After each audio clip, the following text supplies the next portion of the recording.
뚜카 안녕하십니까, 에디터 뚝입니다. 자, 오늘은 9월 18일 정식 출범했던 넷플릭스의 대항마로 불리기를 원했던 국내형 OTT 서비스 웨이브에 대한 이야기를 좀 해볼까 합니다. 기존에 지상파 라이브와 VOD 서비스를 주로 하던 툭과 SKT의 옥수수가 합쳐져 탄생한 새로운 국내형 OTT 서비스인데요. 기존 국내 지상파 서비스의 강자이던 툭과 영화와 지상파 외의 채널들을 주로 VOD 서비스로 서비스하던 옥수수, 이 두 플랫폼에 만나는 새로운 국내형 OTT 서비스의 새로운 탄생이 되지 않을까, 많은 기대를 모았었습니다. 하지만 막상 뚜껑을 열고 보니 이건 좀 아닌 것 같은데, 좀 많이 아쉬운데, 이런 평들을 많이 들을 수밖에 없었는데요. 넷플릭스를 계속해서 이용해오던 사람으로서 과연 넷플릭스와는 어떤 차이가 있고, 계속해서 웨이브가 왜 어떤 점이 아쉬운지, 왜 이렇게 단점이 많냐고 지적을 받는지, 그런 부분들에 있어서 크게 세 가지로 정리를 해서 한번 살펴보도록 하겠습니다. 바로 보실게요. 첫 번째로 바로 JTBC와 TVN의 부재입니다. 아마 넷플릭스와의 가장 큰 차이점과 강점을 뽑으라면 라이브 서비스일 텐데요. 이런 지상파 라이브 서비스 중 JTBC와 TVN 콘텐츠를 아예 제공하지 않게 됨으로써 넷플릭스와 가지고 있던 가장 큰 차별점인 강점이 사라졌다고 밖에는 볼 수가 없습니다. 일단 기존에 공지를 통해서 알고 계셨던 기존 사용자분들도 계실 텐데요. 사실 지상파 뉴스나 예능의 부진으로 인해서 JTBC의 뉴스룸이라든지 JTBC나 TVN의 예능류가 상당히 꽤 큰 인기를 끌고 있었습니다. 하지만 이번에 두 플랫폼이 결합을 하게 되면서 JTBC는 라이브가 중단되고 TVN 콘텐츠는 아예 제공을 하지 않게 되었는데요. 물론 툭이 지상파 플랫폼이기 때문에 CJ 계열 채널들을 제공을 하지 않게 된 점도 요인 중에 하나입니다만, 이번 웨이브가 출범을 하면서 CJ 계열의 회사 역시 독자적인 OTT 플랫폼을 구축을 하게 됩니다. 이번 웨이브에서는 TVN 컨텐츠는 전혀 제공하지 않고 JTBC의 컨텐츠만 라이브가 아닌 퀵 VOD나 이후 VOD 서비스로 만나보실 수밖에 없습니다. 그나마 다행이긴 하겠죠. 최근에 방영했던 TVN 드라마만 하더라도 호텔 델루나라든지 60일 지정 생존자, 미스터 션샤인, 몇 년 전에 도깨비와 같은 컨텐츠들만 생각해도 상당히 놓칠 수밖에 없는 부분들이 많다는 생각이 들 수밖에 없습니다. 자, 그렇다면 여기까지는 상관없다 칩시다. JTBC랑 TVN 안 보면 돼. 안 보고 나는 지상파 컨텐츠나 영화, 올라왔던 드라마들 보면 되는 거 아니겠어? 라고 생각하시는 분들, 자, 그럼 두 번째 문제점은 무엇이냐? 자, 이런 분들을 위해 준비했습니다. 바로 컨텐츠의 양과 질의 문제가 아닌가라는 분들이 꽤 많으신데요.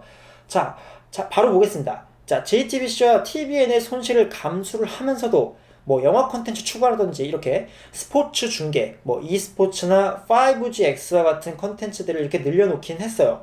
자, 보이시죠? 그런데 좀 모자란 부분이 있어 보이기는 해요. 이렇게 보시면은 영화 콘텐츠 역시 넷플릭스나 왓챠에 비해서 좀 많이 준비를 했다라고 홍보는 했어요. 1200편 가량의 콘텐츠를 준비를 했다. 그런데 과연 이 1000편의 콘텐츠가 전부 다 질적으로 충분하고 만족스러운 콘텐츠냐? 이게 문제인 겁니다.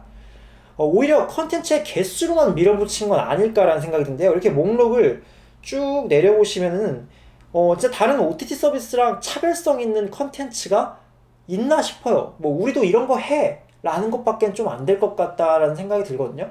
목록을 쭉 보시면 일단 인기 컨텐츠들이라고 해서 쭉 이렇게 올라와 있어요. 인기 컨텐츠들이라고 해서 올라와 있는데 생각보다 이게 최신 작품들이 아닌 것 같은 거죠.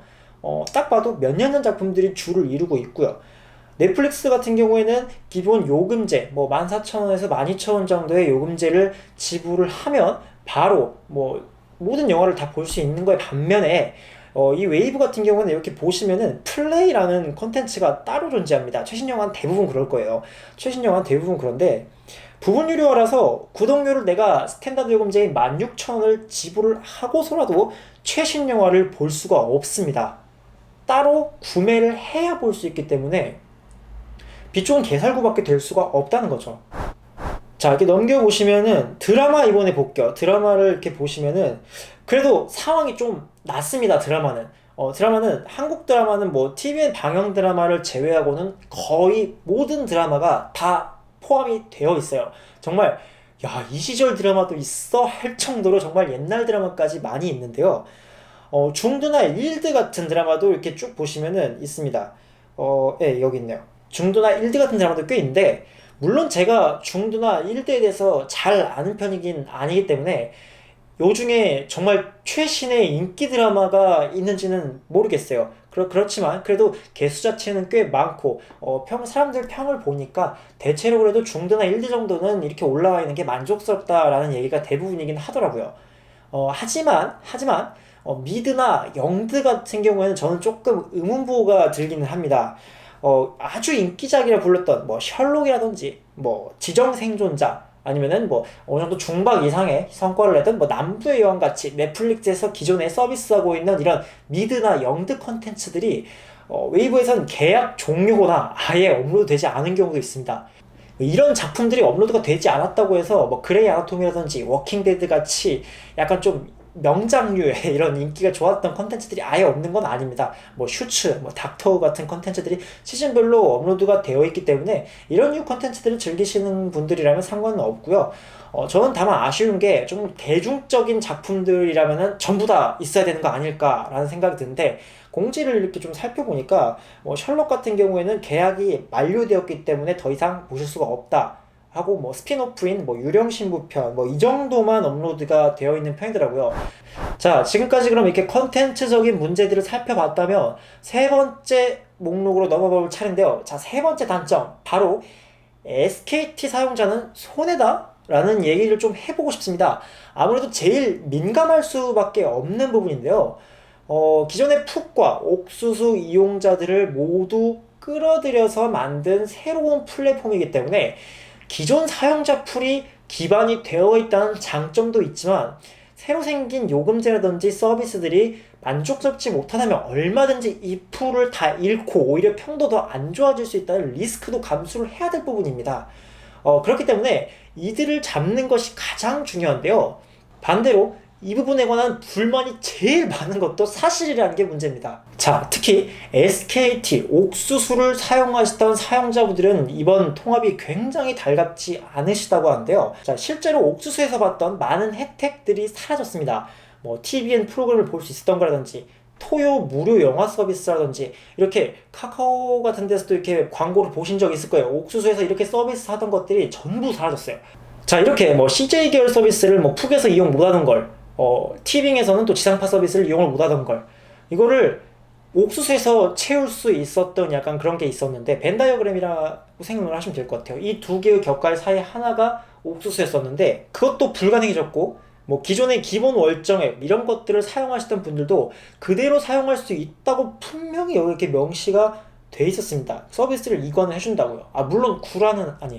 물론 뻥은 아닙니다. 진짜 이용을 하긴 해줬어요. 요금제를 그대로 사용할 수 있긴 해줬는데, 그렇지만 이게 좀 유명무실하다는 평판이 대다수긴 합니다. 실제로 볼 수 있는 컨텐츠가 라이브 컨텐츠, 이렇게 라이브 컨텐츠나 무료로 풀리는 영화 시리즈 외에는 없다는 게 문제인데요.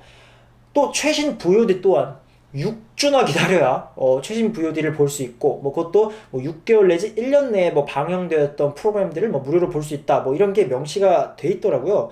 또 뭐 BTV, 기존에 이제 SKT TV 서비스였던 BTV 서비스와도 연동이 불가능해졌다, 뭐 이런 이야기도 있습니다. 그러다 보니까 베이직 요금제로 결제를 하지 않는 이상 컨텐츠를 추가로 이용을 하기도 좀 그렇고, 그렇다고 해서 베이직 요금제가 좋은 것도 아니에요. 베이직 요금제 같은 경우에는 뭐 TV로 연결도 뭐 불가능하고, 뭐 이용할 수 있는 화질이나 컨텐츠의 개수도 좀 한정적이기 때문에, 뭐 기존에 FHD로 보던 걸 베이직 요금제인 그 HD 화질로 굳이 내가 이걸 봐야 되나, 이런 게 생기기 때문에 울며 겨자 먹기로 마찬가지로 좀 더 비싼, 2배 정도 비싼 스탠다드 요금제로 봐야 된단 말이죠. 뿐만 아니라 갈팡질팡 요금제 역시 해결해야 될 산입니다. 옥수수의 기본 월정액, 밴드 데이터 퍼펙트 요금제로 무료로 이용할 수 있었던 것에 비하면 너무 체계가 없다고 느껴졌던 부분인데요. 바로 안드로이드와 애플 기기 사이의 요금 차이 갭입니다. 안드로이드 단말 같은 경우 웨이브 웹에서 확인할 수 있듯이 베이직 7,900원, 스탠다드 1,900원, 프리미엄 13,900원, 플레이 플러스 베이직 요금제가 13,900원으로 프리미엄과 동일합니다. 하지만 이 가격이 앱스토어에서 구독할 시 베이직 12,000원, 스탠다드 16,000원, 프리미엄 20,000원으로 가격이 상당히 많이 뛰어버립니다. 수수료 때문이라고 하는데 다들 잘 아시겠죠? 원래 애플에서 뭔가를 구매하면 수수료가 더 붙긴 하니까요. 물론 애플 이용자도 웹 서버에서 결제를 한 후에 애플 기기로 로그인을 하면 안드로이드 단말과 같은 가격으로 이용이 가능하지만 따로 안내가 없기 때문에 많이 혼선이 있을 것으로 예상이 되며 실제로 애플 기기를 사용하시는 분들은 안드로이드에서 이 가격에 제공을 한다는 것을 앱을 깔고 나서는 쉽게 알아차릴 수가 없는 부분이기도 하죠. 사실 이렇게 된다 하더라도 결국에 부분 유료화되는 부분이라든지 화질상의 손해를 감수해야 되는 이런 부분, 옥수 이용자들은 이전에 쓰던 편한 요금제와 기본 월정액과 같은 혜택을 두고 변경을 해야 되기 때문에 사실상은 문제가 좀 크다라고 볼 수 있을 것 같습니다. 옥수수 이용자분들은 특히나 되게 실망스러워서 해지를 하시는 분들도 많으신 것 같다는 얘기가 많더라고요. 좀 걱정이 되는 부분들도 있기는 한데 어쨌든 계약 만료된 컨텐츠, 신규 컨텐츠 풀의 확장, 기존 이용 서비스 고객들에 대한 서비스 변경이나 신규 고객을 위한 조금 더 나은 기존 서비스의 변형이 있지 않은 이상은 조금 아직은 좀 힘들지 않을까라는 생각이 듭니다. 모쪼록 국내 대형 OTT 서비스의 발전을 기원하는 마음에서 이런 걱정 아닌 우려를 조금 표해보기는 합니다만 어쨌든 이런 세 가지 문제가 근본적으로 해결이 되지 않는다면 아쉬울 수밖에 없는 부분인 것 같습니다. 자, 오늘은 여기까지고요. 기존에 넷플릭스를 이용을 하시던 분들, 훅이나 옥수수를 이용하시던 분들이 만약에 웨이브를 써봐야겠다라고 고민을 하셨다면 좀 유익한 영상이셨을 거고요. 그게 아니던 분들이더라도 이런 서비스가 있었구나 라고 아실 수 있었을 텐데요. 재밌게 보셨다면 구독과 좋아요 한 번씩만 눌러주시고요. 다음 시간에 다른 소식으로 또 찾아뵙도록 하겠습니다. 다음 시간에 뵙겠습니다. 뚝박!